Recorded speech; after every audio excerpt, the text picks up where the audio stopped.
आप सभी को नमस्कार। स्वास्थ्य एक वरदान है, आयुर्वेद भी एक वरदान है। मैं वेंकटेश्वर रेड्डी पुनर्जन आयुर्वेद संस्थान से बोल रहा हूं। कैंसर रोग का गहराई से अध्ययन किया गया है।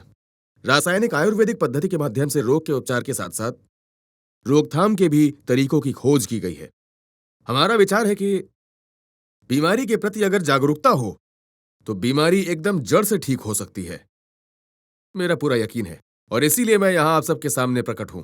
इस वीडियो में सेल फोन की जो तरंगे हैं वो कैंसर का कैसे कारण बनती हैं, ये हमारा मुख्य विषय होगा।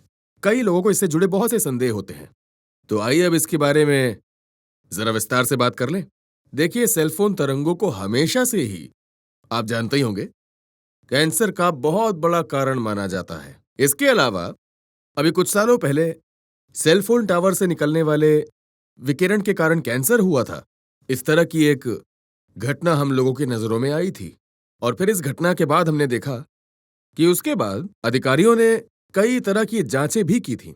बाद में उन्होंने न केवल ये निष्कर्ष निकाला कि यह सब महज एक मिथक था, बल्कि उन्होंने ये भी साबित कर दिया कि उन्होंने जो कहा था कि सेल फोन टावर से निकलने वाला रेडिएशन कैंसर का कारण होता है, यह दावा पूरी तरह से एक बहुत बड़ा झूठ था। आप जरा खुद ही सोचिए ना, सेल फोन टावर काफी ऊंचा होता है। सरकारें इन टावर्स के निर्माण के लिए कुछ मानक भी अनिवार्य करती हैं, और ये बात भी हम भली भांति जानते हैं। और सरकार भी इस बात की परमिशन तभी देती है जब वो ये सुनिश्चित कर ले कि उनका किसी तरह का कोई बुरा प्रभाव नहीं पड़ेगा। और इसीलिए सेलफोन टावर से आने वाली जितनी भी इंफ्रारेड तरंगे होती हैं, ये इंसानों से काफी दूरी पर होती हैं, इसलिए वो कोई नुकसान नहीं पहुंचाते हैं। उन्होंने ये भी कहा कि मोबाइल फोन से निकलने वाली इलेक्ट्रोमैग्नेटिक तरंगें वो नुकसान पहुंचाने में बहुत समर्थ है, और बड़े जोर शोर से कही गई। अब देखिए, इस पर भी बड़े पैमाने पर शोध किया गया है। शोधकर्ताओं का इस बारे में कहना है कि ये इलेक्ट्रोमैग्नेटिक तरंगें खतरनाक जरूर हैं, लेकिन ये कैंसरकारी बिल्कुल नहीं है।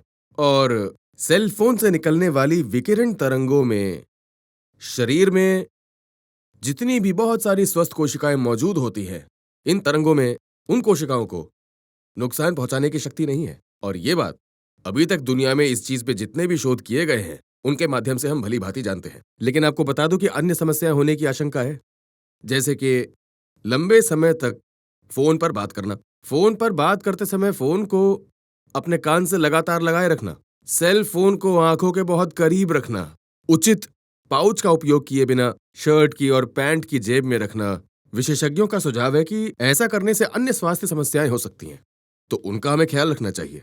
सेल फोन अगर कैंसरकारी पाए जाते हैं तो सरकारें उन पर प्रतिबंध लगाने के लिए कदम उठाएंगी ना।